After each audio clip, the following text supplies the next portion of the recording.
Now we get to the moment of truth, step 6. But before we do that, let me go through step 5. We went from step 1 to 2 to 3 to 4 down to 5. That was our last DVD. And in 5, we looked at our 2 checkpoint positions. Transition, where we make the change of direction, we get the X factor stretch. Where we're starting to move the lower body, we have a trailing upper body.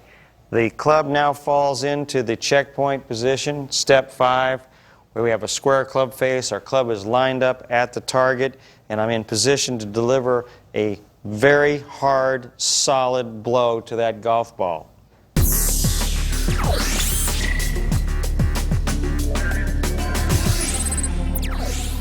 Step 6, impact. And we look at our impact alignments and many other things here.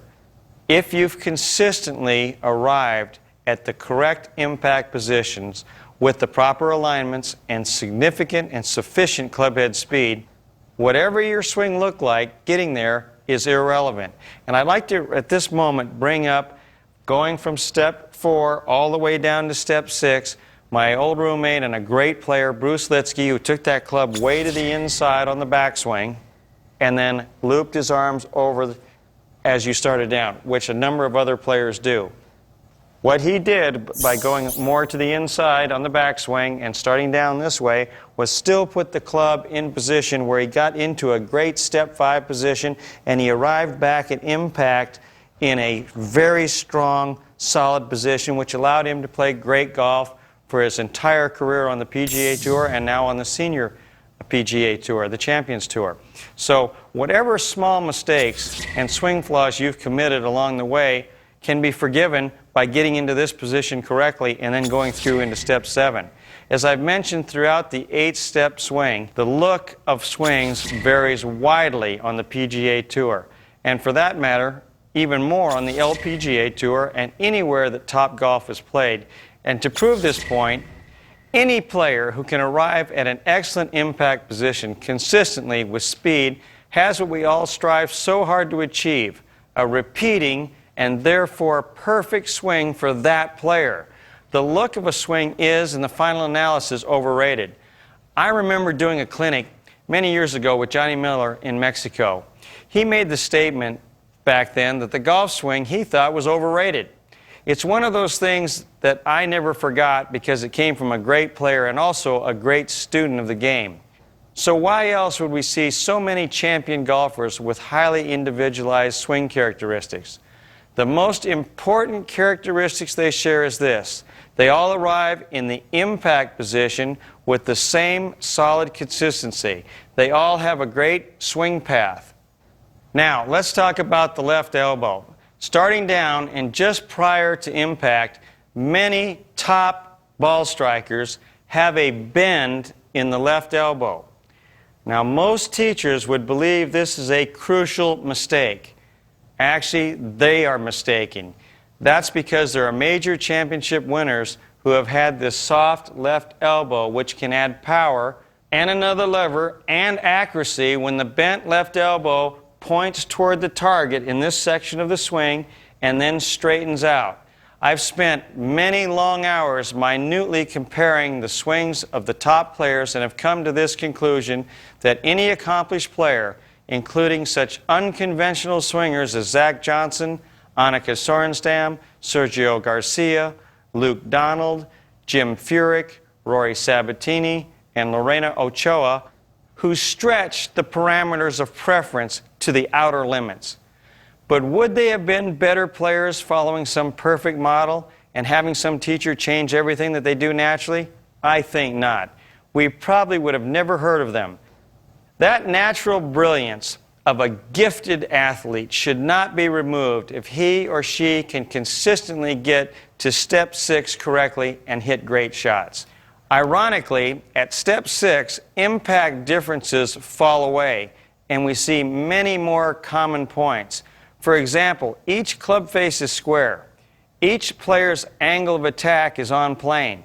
The ball contact is in the center of the club face, and the clubhead speeds are all high, and the swing arc is very neutral. Remember, that at the Jim McLean Golf Schools, we film right down the target line. And that is tremendously important when you do your own review of your own golf swing to see what's happening in the golf swing. Now, there happens to be only one place where you can see what the club head is doing through the impact zone and also see where the ball's going. And that's if that camera is right down the target line. If the target is inside the line, it's going to look like the ball's going to the right every time, and you really won't get a clear picture of the path of the club through the most important part of the golf swing, impact. Now, it's also important to understand that the left and right hands of these players are working as a tight unit. They're not fighting each other. By the way, a wonderful sensation to feel at impact is that the entire right side of your body is fully firing and that the club face is actually covering the golf ball. And you cover the golf ball with your whole right side going through, and the golf club, as it goes through, is in the process of closing down on that golf ball. That's an idea that I picked up many years ago, again from Jimmy Ballard, somebody who's very influential in my teaching. And he had some great ideas, and he worked with players that really got better and hit the ball great on the PGA Tour. You know, another thing that was really helpful to me as a teacher and a player was an idea that Ken Venturi showed me. Ken is probably the finest iron player that I've ever seen or ever watched hit a golf ball. And one of his ideas that he got from Byron Nelson was the idea of hitting more than one golf ball. What he would try to do is visualize 4 golf balls, and he'd hit right through 1, 2, 3, 4 balls with a very stable club head. And I always thought that was a tremendous idea, and I use it often with the people I work with.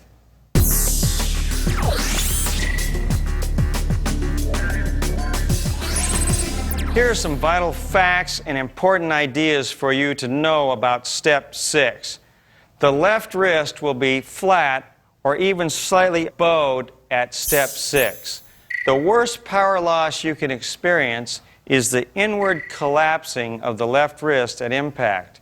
Common causes of this power loss are slowing down of the hands through impact, which happens when a player attempts to steer the club head into the back of the ball, or over-acceleration, causing the club shaft to line up with the right arm as you get to impact, instead of the left arm as it should be. Both of these conditions result in a great power loss. They are not often discussed, but these two swing malfunctions are terribly common among high handicap golfers. The right wrist must be angled at impact. It cannot be straightened out this way, flexed this way, which is adding loft to the golf club. So you want to match up a flat left wrist with a bent right wrist. The angle of the right wrist is one of the very few characteristics that replay the look of your address position. Therefore, the right wrist must not hinge forward. The hands and the wrist must work together throughout the swing, and they can't if the right wrist hinges independently. The left arm and the club shaft is also a very important alignment. When we have the shaft and our arm line up together at impact, we're in a great position right there. We do not want to get in a condition where we've got our left arm too far ahead and the shaft trailing badly. That's too much lag in the golf swing, and you'd have to flip your hands to catch up. Very uncommon. That only happens in a very advanced player. By far the most common thing with the shaft and the left arm is to come in with a broken line this way where the shaft is behind. You have a club that looks this way in this condition. You've had too much throw in your swing. You've got a cupped left wrist. That causes you to lose the line of compression. The weight is transferred to the left leg and is completely over on the left foot for a full power golf swing.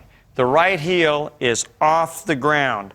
We found by impact with a full driver swing that almost every single top player has their right heel off the ground. Some have it quite a bit off the ground, which would mean 3 to 4 inches off the ground. When you have your heel in front of your toe, you know you've shifted your weight fully left. You know you're coming out of the ground. You know you have a nice flexed, soft right leg. Very important for hitting the golf ball a long ways. Another key point is that the right knee is kicked forward. Now that's part of the right foot, right instep, right heel coming off the ground and going forward. And as I mentioned, almost no tour player has their heel on the ground.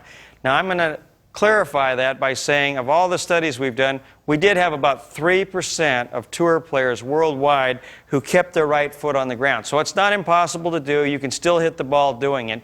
But what I'm looking at is what's really happening, what are the top players doing, what are we seeing for an athletic move, and that is that move of the right knee kicking forward, pushing off from the instep of the right foot, and the right heel beginning to come off the ground for sure. Another interesting idea as you come into impact is that there's some spacing between the legs. The left knee is shifted over on top of the left foot. The right knee is kicking forward. It's not sliding over. So if I see somebody getting into an impact position like this, I'm almost certain that they've slid down the inner rail, rolled off.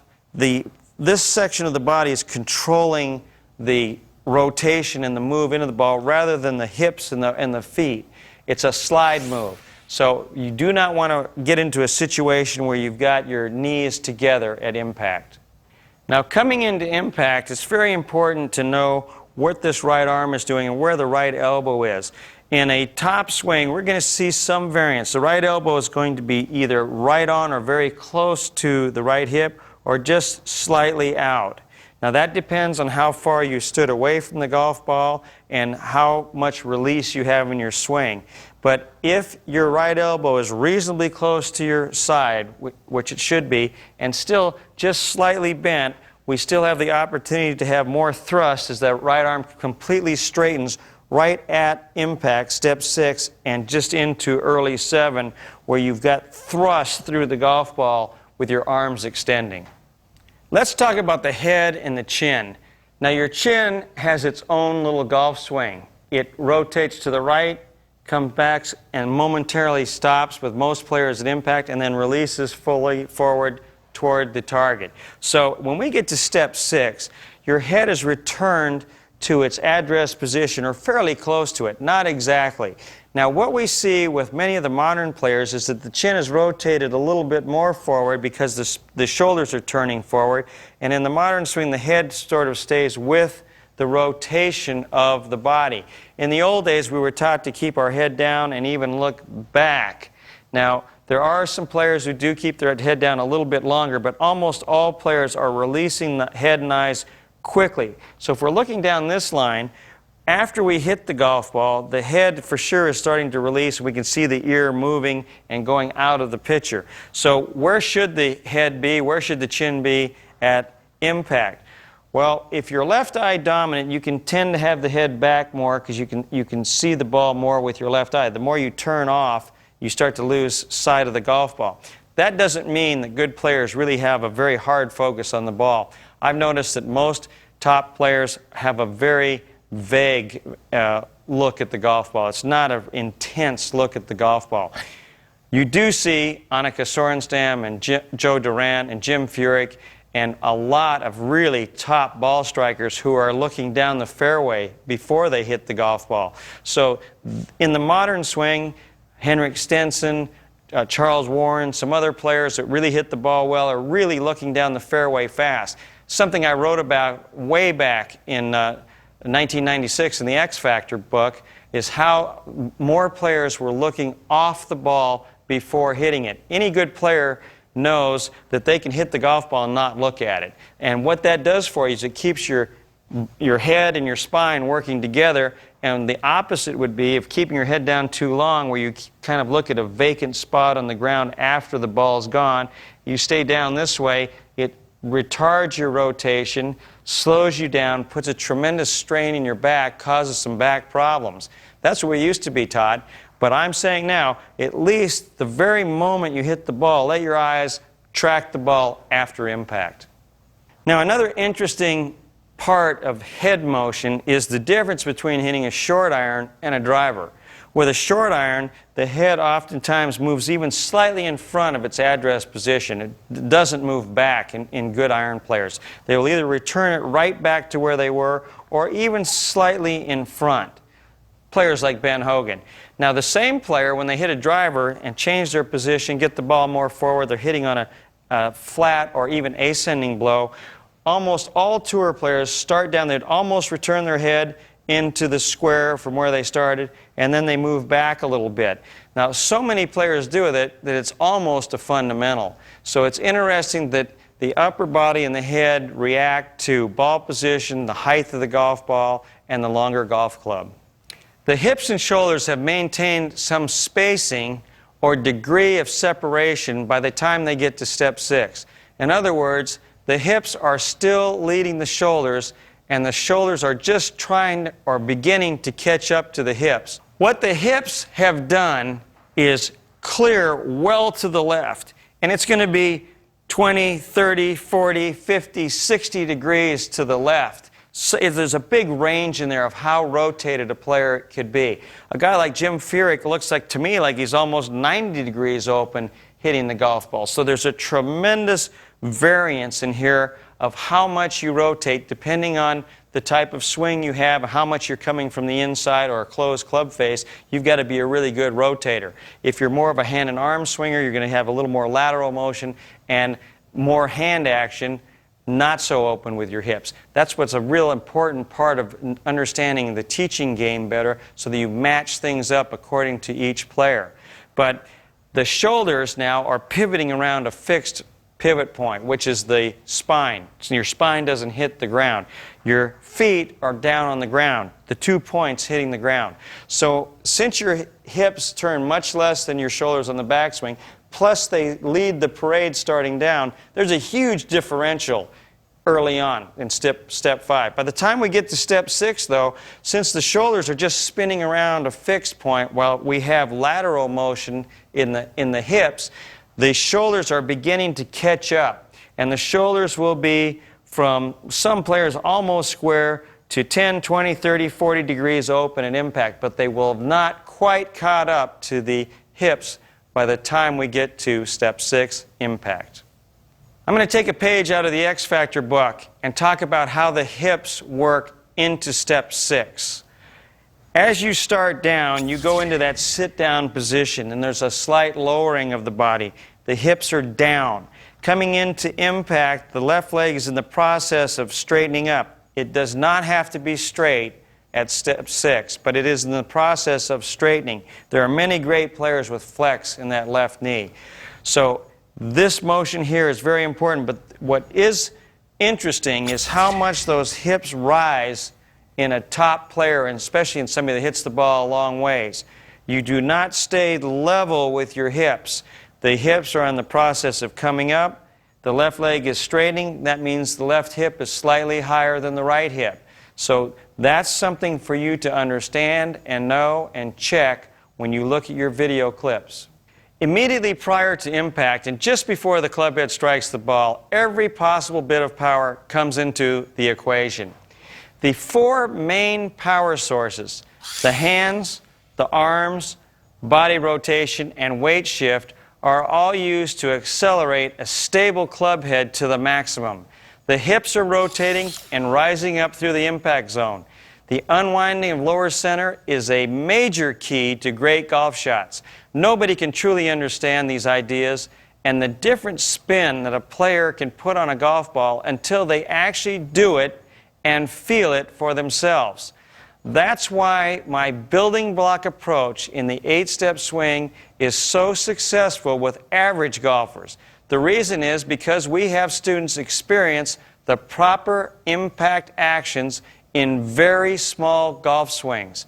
I highly recommend that you practice doing these things correctly, even with small pitch shots. You will improve so much faster.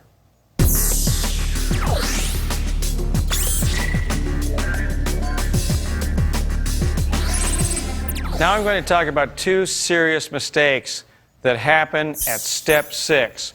One is toe-deep divots, and the other is the steep shaft at impact. And these 2 things go hand in hand. They go together. During the downswing, many beginners have a tendency to employ the death move of swinging the right arm out and away from the body. In effect, the typical novice throws the club head at the golf ball. From the top of the swing, they just see the ball down there, and they swing the club head right at that golf ball. This creates a too vertical, steep shaft angle, and only the toe of the club then hits the turf. So looking down the target line, when the club comes in steep, you pretty much only have the toe of the club to contact the ball. And with an iron, you'll take a toe deep, very thin type of divot. Because impact occurs in such a small fraction of time, it may seem to be an odd time to devote a great amount of attention to. Indeed, some students find it very difficult to think about impact. Yet I've found that working back from perfect impact alignments is really an excellent way of teaching. It's something that we use a lot of times by just going to a really good impact position and then working back. Visualizing a perfect impact position and making lots of practice swings that stop at impact help you feel the sensation of a good impact position.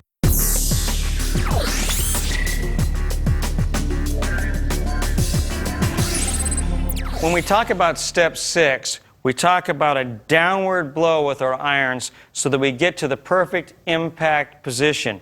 With a short iron, the shaft is leaning probably at 10, 11, 12, 13 degrees forward at impact. It's not straight back up. So when we play a small shot, we start with the shaft forward and then probably go slightly more forward for most shots. But at least we return that shaft into a leaning forward position. That is an absolute fundamental to hitting a crisp iron shot. So we learn these by doing drills. And one of the great drills is a pinch drill, where we simply pinch the ball. Now, in order to do the pinch drill, we learn to set the club earlier in our backswing for this small shot. So the club elevates and gets up on the backswing. Be careful on the club face location so you don't get too shut going back. You almost can't get too open, but let's try to get it pretty much into a toe-up position, and we hinge those wrists. So when I go back, there's a lot of backward bending in my right hand. So all it is setting the wrists early on the backswing, okay? This keeps me very quiet over the golf ball. Now, my main goal going forward is to hold that angle as I start down. So I put an angle in, I hold it, and I do that simply by turning my body and keeping the club back. That will put the lean on that golf club. So it's called a pinch drill because we pinch the ball off the ground. We hit the ball, then the ground. First the ball, then the divot. So it looks like this. And when you finish, that club is going to be down. It will not be lifted up in the air. That's part of the pinch drill, hitting down and holding. So there's resistance at the end. Keep a nice flat left wrist. You'll pinch the ball right off the turf. You'll understand the word pinch when you hit a pinch shot correctly.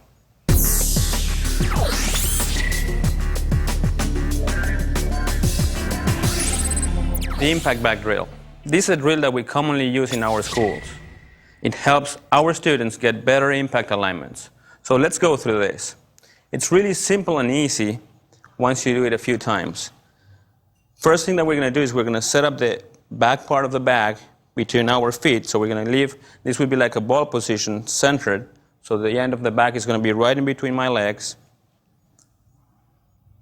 I'm going to take my setup, and it's very important for everybody to realize that impact is not the same as address. So that's a key thing when we work on this drill. Here would be my address, and here would be my impact. So you can see the differences that we have from one to the other. So as we do the exercise, we're going to start it by making some very small little swings, kind of a halfway back move, where my hands are going to stay right in front of the club head. I'm going to check my club face as well. We'll do that a few times. As I do that, I'm feeling a little bit of the weight getting onto the inside of my right leg, and boom, I get into the impact area. I do it a few times, impact, and when you do this drill, you have to be very gentle with the back. You don't want to be killing that back. Just try to set proper impact alignments. What we're checking at impact, from the ground up, we have to have a squared face. Second thing that we're checking, flat left wrist. That's a big fundamental in golf. What else can you see here? Definitely, my weight now is forward. So there's some air underneath my right heel, and always the heel is going to be leading the right toe. My right knee is kicking forward towards the target, and my body has moved forward. So my two centers are more forward than what they were at setup. Once we have this properly done, we can get into a bigger swing, like a 3/4. Check impact again a few times. This drill is great for good impact alignments, and it's going to help you be more consistent and hit the ball further.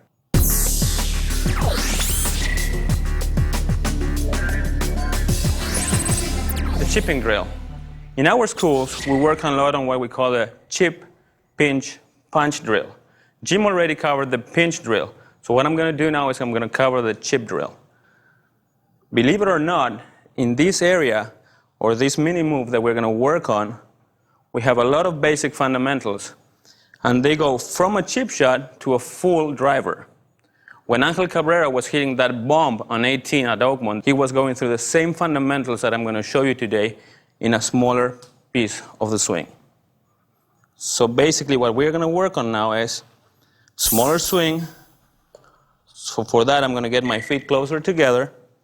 I'm going to favor the weight more on the left side, probably 70%, and the ball is going to be slightly more towards my back foot. My hands are going to be forward or left of the ball. All this encourages that descending blow that we want to hit the ball with. A mini move going back with a little wrist action. One thing that we wouldn't like to see is no wrist action going back. So a little wrist action, and boom. Once we hit, there's some resistance at finish. So we're moving the club probably 3 feet away and 2 feet forward with definitely some resistance when we finish. What you can see there through impact, which is one of the keys for good chipping, is a flat left wrist. So keeping that wrist flat through impact, it's a key for good chipping. Let me show you that. As we said before, ball back, weight forward. My hands are going to be slightly forward. Little wrist action. Boom. Resist. That's the key for good chipping. If you practice this, your full swing will improve. And believe it or not, a lot of people have trouble with this. So work on your chipping before you hit the driver on the range.